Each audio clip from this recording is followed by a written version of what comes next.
What if the last 50 years of American wars weren't random? What if each one followed a pattern? Panama, the Gulf War, Bosnia, Afghanistan, Iraq, Libya, Syria, Yemen, tensions with Iran, different continents, different presidents, different justifications. But were the deeper motives different? Tonight, we're not asking whether America intervened. We're asking, how did each war start? Why did it really start? What was the outcome? And what do those countries look like today? Let's go case by case. Part 1. Panama, 1989, control of the canal. In 1989, the U.S. invaded Panama under Operation Just Cause. The official reason? Remove General Manuel Noriega on drug trafficking charges and protect American citizens.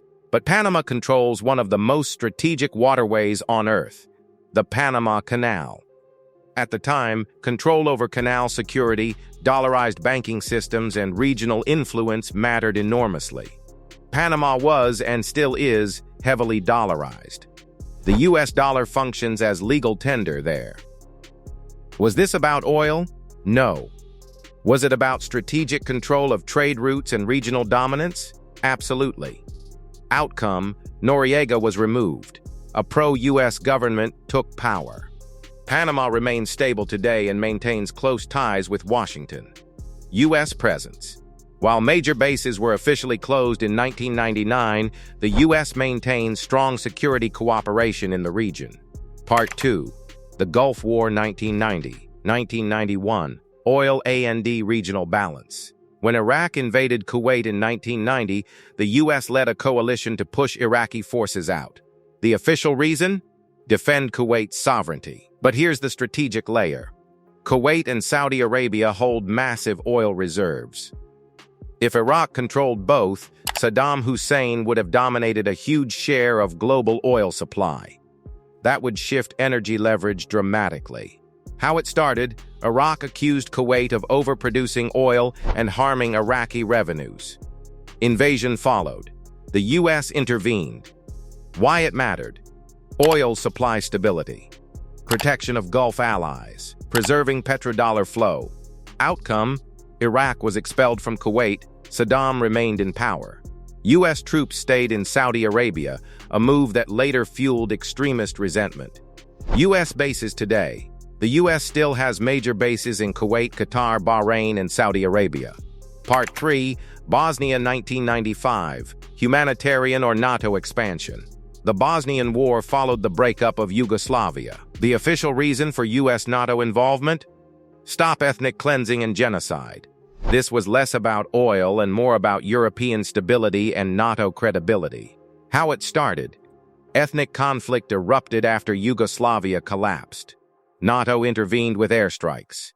Strategic angle: maintaining NATO's role post-Cold War. Preventing instability in Europe. Outcome: the Dayton Accords ended the war. Bosnia remains politically fragile today.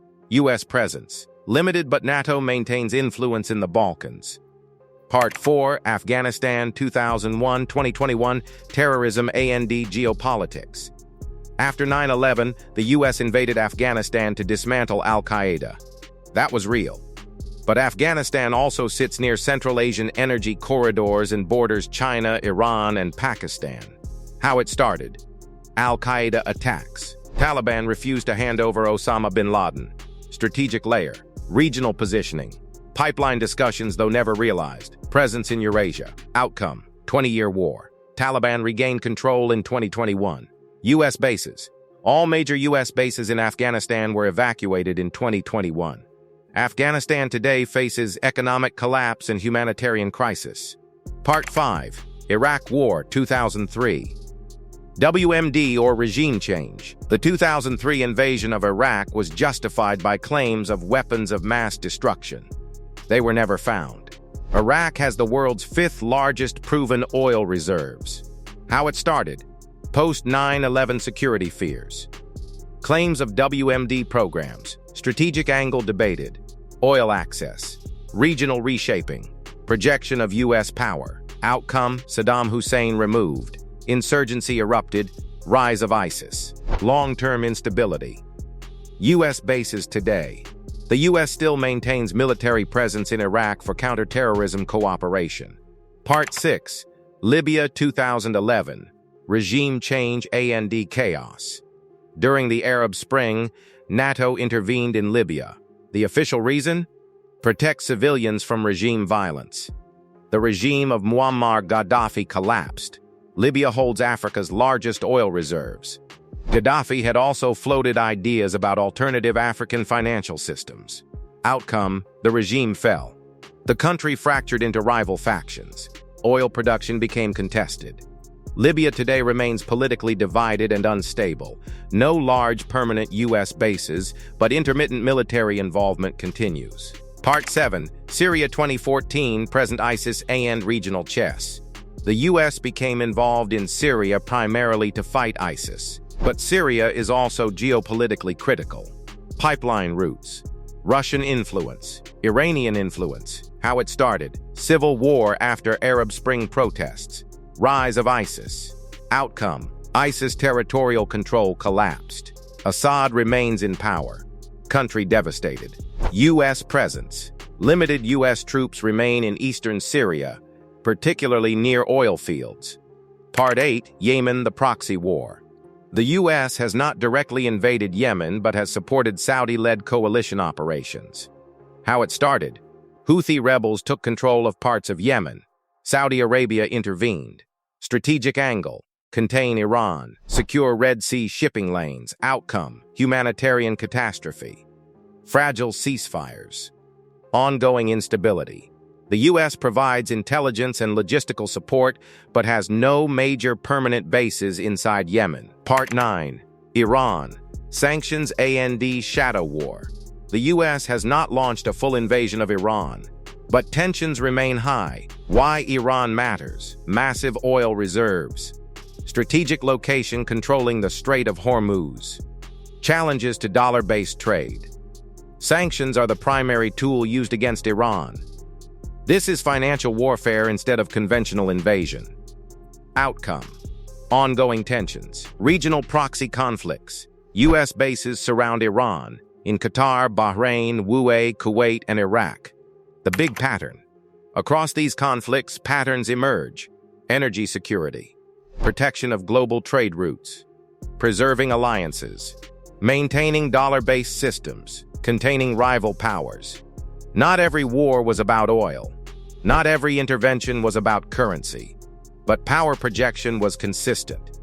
And where America intervened, one thing often followed: long-term instability.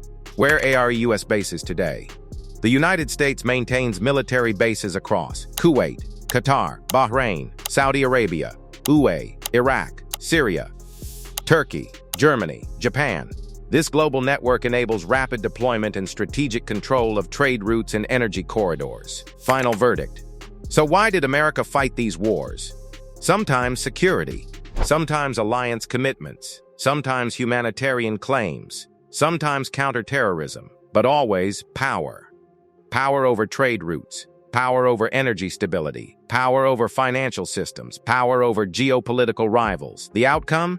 Some countries stabilized, many destabilized, all reshaped. History doesn't move randomly. It follows interests.